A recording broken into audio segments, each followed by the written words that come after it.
Today marks 72 years of Israeli independence. And while public gatherings are prohibited, we're seeing live images here as the Air Force is staging a flyover tribute this hour, transiting across the country's various hospitals in appreciation of the medical workers on the front line of the ongoing pandemic here now. And the planes are flying from one hospital to the next throughout the morning here, with bringing all sorts of incredible live images from the wingtips and from the cockpits here. Now, we go to our correspondent, Daniel Tzemach, who's standing by out there in the field here, or out in the city, I should say here. Daniel, an unusual year, but what are you seeing out there? Yeah, David, it's very unusual, as most major events have been here in Israel throughout the world, given the coronavirus pandemic. Definitely not the sort of festive atmosphere that you typically expect on Israel's Independence Day, the 72nd anniversary of Israel's establishment. I did walk throughout the streets of Tel Aviv, tried to walk along the coast, not only to get a sense of people were celebrating, but also to get a sense of how the Israeli police may try and enforce the restrictions. There is a closure imposed throughout the country today. There was also a closure imposed yesterday, but the Israeli police were far less, aggressive, you could say, in enforcing it. Today, I did see Israeli police stopping people in the streets, asking them where they are. Today, you're only allowed to be 100 meters from your home, and so I ventured straight from those 100 meters, which we do have the authority to do as media, covering the way that the public is reacting to the coronavirus pandemic and how it coincides with Israel's Independence Day. You know, there were people holding parties in their balconies, seemingly in line with the health ministry's restrictions, not too many people.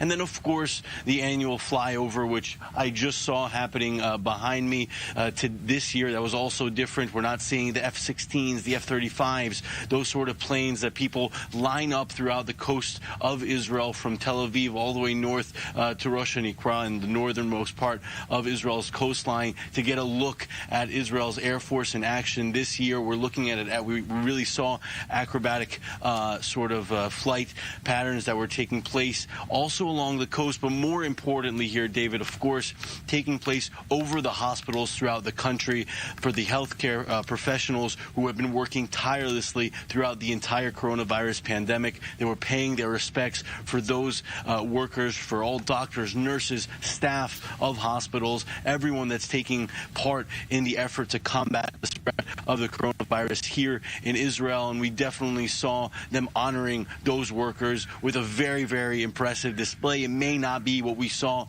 last year, but still an impressive display of Israel's Air Force's military prowess. Also, helicopters were standing by, I believe, to actually film the events, but still impressive, but definitely not what we're used to here for Israel's Independence Day, David. Yeah, a tinge of disappointment. I believe I can speak for most people around the country here. As you mentioned it correctly, it's an exciting part of the annual Independence Day here. The flyover, all the combat aircraft, absent like so many other things from this year's tributes and celebration, but wonderful to see these planes, certainly in tribute to the medical workers that we're showing on the screen here now, who have been just so front and center in all this pandemic here. But Daniel, the country's in lockdown today. It's supposed to last until 8 p.m. tonight. Dramatic lightening, though, is supposed to, of the restrictions, supposed to take place already tomorrow?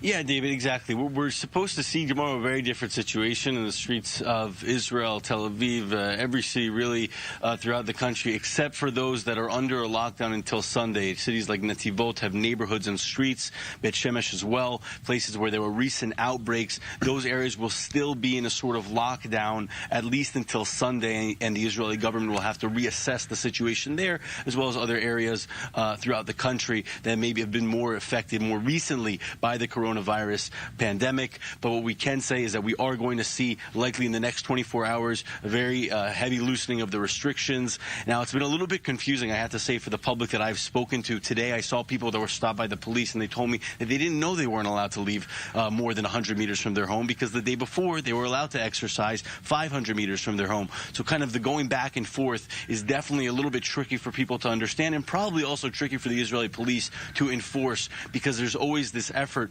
by the Israeli police to maintain the restrictions and enforce them on the behalf of the Israeli government, the Israeli health ministry, but also to make sure the public is well informed. And so certainly we can say that today is a lockdown. People have to stay within 100 meters from their home. Police are enforcing it, at least here in Tel Aviv, from what I've seen firsthand, stopping people. I haven't seen them hand out any fines, but I did see at least 5 different occasions, and I'm talking about around 500 yards from one another in that very small area. I've seen police stopping many people that were walking in the street. Not too many people are out and about, but anyone that was asked where they live. If they are more than 100 meters from their home, they were requested to get back towards that vicinity and that proximity where they're allowed to be outside and they're allowed to exercise. But I did not see them giving out fines. Nobody was arrested, and we have seen in recent days interesting little incidents between Israeli police, especially on the beach, getting surfers out of the water. So it's really been a difficult sort of task